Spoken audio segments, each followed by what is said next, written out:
इस पे अल्कोहली मैनीटर के नाम पर जो आप उस पर सर्च करेंगे, मेरी कहानी पे पल गैलोरी ने इंग्लिश में एक किताब ही लिख दी थी, अल्कोहल मैनीटर। इसके बाद आएगी। मैं डीडी हार्ट और के साथ साथ यहाँ की फ़ोटोग्राफ्स, क्योंकि उस समय जब हम आए थे तो हम हपड़ तपड़ में आए थे। अभी मैं बताता हूँ कैसे मैंने मारा, कहाँ कहाँ मैंने क्या क्या किया था।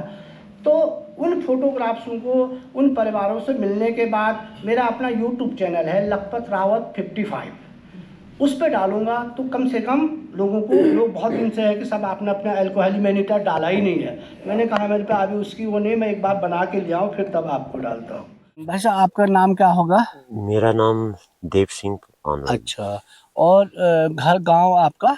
मेरे ख्याल घरों में मतलब बच्चों का बाहर निकलना या इधर उधर जाना, लेडीजों का लेकिन वो बंद हो गया एक था। चीज भाई साहब उसमें मतलब ये है कि आम आदमी पर वैसे उसने वार कहीं नहीं किया, हाँ, अटैक नहीं किया। कहीं बच्चे और जी महिलाओं पे कहीं अटैक जी, नहीं किया मतलब था। वही कमजोर आदमी को ही जो उस हालत में देख के उसने अटैक किया था इसको। जी।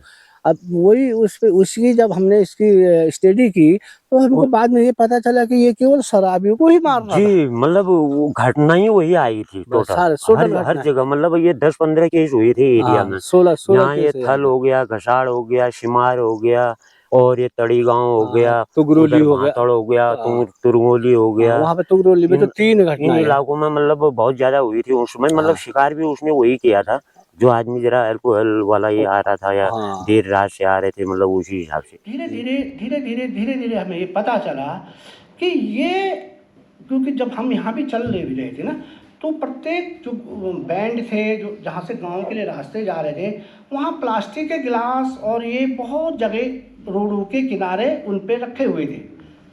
तो हम लगा लेते ये लोग काम करने के बाद यहाँ पे बैठ के पी रहे हैं और उसके बाद ही घर जा रहे हैं और उसके बाद गुलदार इनको शिकार बना रहे हैं। थोड़ा और रीडिंग की तब पता चला कि ये तो अल्कोहल मैनेजर हो गया है। और उस समय उनको गुलदार द्वारा मारा गया था। तो एक परिवार की स्थिति बहुत डामाडोल हो जाती है, परंतु ठीक है। आपको पता है उस दिन क्या क्या हुआ होगा? आप तो थे नहीं उस समय। उस दिन क्या था सर, शाम को 5 बजे 6:30 बजे करीब घर को जा रहे थे। तो रास्ते में बारिश आई थी, तो उसी दौरान वो हादसा हुआ था। अच्छा। उसके बाद जाके मुझे कॉल आया था, क्योंकि रात में मिले नहीं हो। तो फिर गांव वाले ढूंढने के लिए गए, तो उसके बाद जाके मैं आया घर। फिर दूसरे दिन मिली बॉडी। यदि हम 4 आदमी साथ में जा रहे हैं, ठीक है, हमने पिया है और इन चीजों ने नहीं पी रखा है, तो जो आवाज मेरी निकल रही है उस आवाज को वो रीड कर रहा है ऊपर से, किसके आवाज में लड़खड़ाने का पन है और उसको ट्रेस करना है और उसी को शिकार करना है। ये रणनीति थी। तो आप लगा लो उस पर कितना दिमाग होगा, मतलब इतने दिमाग से चल रहा था। तो फौजी भाई नमस्ते। नमस्ते। और सबसे बड़ी शुक्र की बात है कि उस गुलदार के द्वारा ये अकेले एक व्यक्ति है जो उसकी पकड़ में आने के बाद भगवान ने इनको आगे जिंदगी देनी होगी और उस दिन ये बच गए। 150 ml रम लेके आया होगा मैं किचन में। वो पी के फिर बाहर पेशाब करके जब जा रहा था, इसमें एक पाँव ऊपर था एक पाँव नीचे, ये वाली जो खोली है। हाँ, खोली दे ली। फिर पीछे से उसने इधर मार दिया, अभी घाव पूरे हैं। वो घाव तो पूरे वो मेरा हाथ पता नहीं कैसे थोड़ा उसका सहारा मिल गया इनका, वो पल्ली तरफ चले गए। फिर जहाँ गाय बांधे उस साइड को छटक गया वो। और लाइट भी गई थी, बारिश लगी थी थोड़े। 2 अगस्त की बात है। कौन सा सन है? 2/13 की बात है। हाँ सर। उसके बाद फिर मैं तो उस दिन भाग तो हुई रही थी, जोर से चिल्लाया, मतलब आवाज मेरे ना कहाँ पहुंच गई, उतनी जोर से चिल्लाया। वो पता नहीं कैसे उस तरफ चले गया। वहां से वो भतीजा रहता था, अगले मोहनी है, उसने अंदर से टॉर्च लगाया, जब दूसरा जंप किया उसने इधर को। फिर आप पे दोबारा अटैक किया? यहाँ से मतलब आँख बच गई, मतलब 4 नाके लगे इधर घाव होगा। उसकी टॉर्च भी गिर गई, वो अंदर ही बेहोश हो गया। गोली जो गांव था उस गांव पे 3 घटनाएं की और उसके बाद एक घटना करने के बाद ये अटल गांव जो वहां से लगभग 20 किलोमीटर की दूरी पे है, दूसरा वारदात इसने वहां किया। यानी इसके पास रुकने के लिए 2 प्लेस थे जो इनके बीच में एक धार जो पड़ती थी, यानी चौबाटी वाली जो रिज ऊपर तक धार तक पहुंचती थी, उसके पली तरफ वाला एरिया, यानी थल से जो रूट जाती है ऊपर सांता तक या घोरपाटा तक, उस रोड पे मिलती है। और दूसरा जो एरिया था वो था मुआनी वाली रोड पे। मुआनी वाली रोड जो वहां से चौबाटी होते हुए फिर घोरपाटा में मिल जाती है या सांता में, ये दोनों रोडें ऊपर एकत्रित हो जाती है। इन दोनों रोडों के बीच का एक दूसरे दिन उस कटले की बॉडी पे मैं और वीरेंद्र बैठ गए। लगभग 3 बजे हम लोग बैठ गए थे और जो उस नाले में जो कीड़े पतंगे थे वे हमें लगातार परेशान कर रहे थे।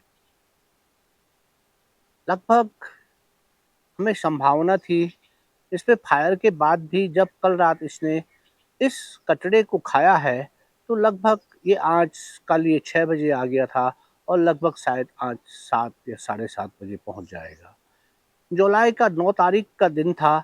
ऐसा लग रहा था कि शायद 8 पौने 8 बजे रात पड़ेगी, उससे पहले ये लेपर्ड इस बॉडी पे लौट आएगा और हमें उजाले में ही दिखाई देगा।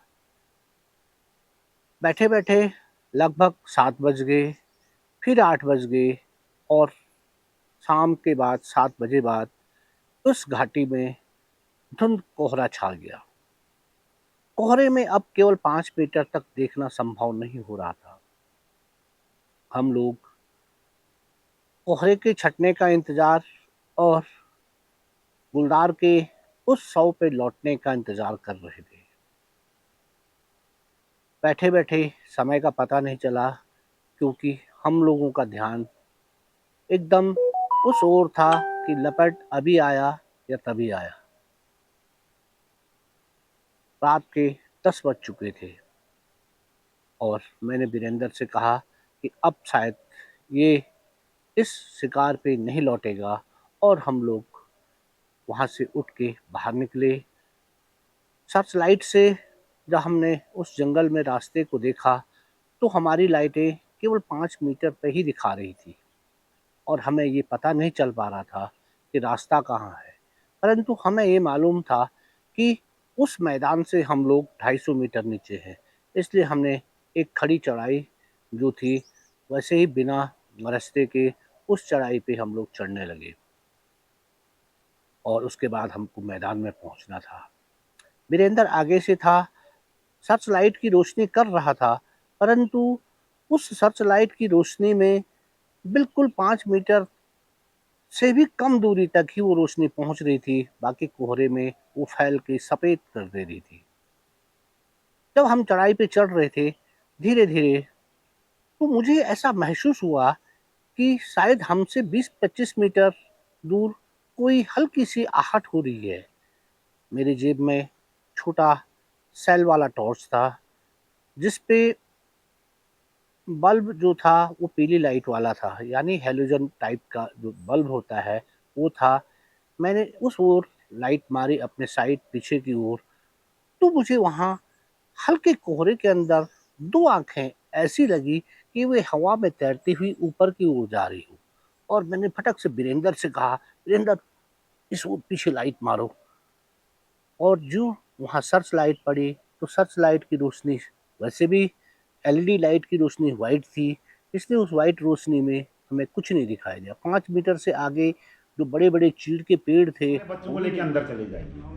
आप कहीं पूरे अलाउंस होते थे, पूरे क्षेत्र में अलाउंस होता था और वो करीब करीब एक तरीके का कर्फ्यू होता था जिसमें पुलिस बताती है और वो कर्फ्यू कहा जाता था। हम लोग जब उसको रिपोर्टिंग करते थे तो उसमें कहा जाता था कि ये जो नरभक्षी गुलदार है इसका सबसे बड़ा कर्फ्यू है इस क्षेत्र का। और कई बार तो ये जैसा आपने बोला था सर, कई बार उसमें जो शराबी टाइप के तत्व थे वो लोग ने अपने रास्ते बदलने शुरू कर दिए थे। वो नहीं जाते थे घर, अगर वो डीडीआर पे ज़्यादा शराब पी लेते थे वहाँ के लोग तो घर ही नहीं जाते थे, वो लोग यही रह जाते थे होटल के अंदर, नहीं जाते थे सर। पता चलने लग गया था लोगों को, मूवमेंट में पता चलने लग गया था कि ऐसा ऐसा। बिल्कुल सर, बहुत बहुत धन्यवाद आप लोगों के लिए।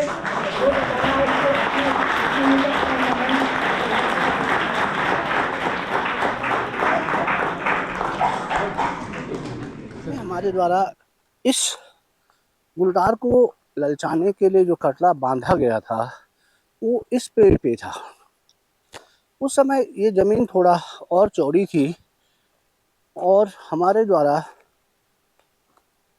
यहाँ पे इस पेड़ पे इस कटड़े को बांधा गया था। उसके बाद जब हम सुबह हमें महसूस हुआ कि वहाँ पे कटड़ा नहीं है, ये गुलदार उस कटड़े को उठा के ले गया है, तो हम यहाँ से नीचे उस पोर्शन पे उसको ढूंढा था हमने उस समय, परंतु वो उस साइड पे फिर जो ये सामने वाला इधर को इस धार पे वो आया था। यहाँ से जब वो ऐसे क्रॉस कर रहा था तो मैं इस पेड़ पे यहाँ पे बैठा हुआ था, यानी इतने नज़दीक मेरे पे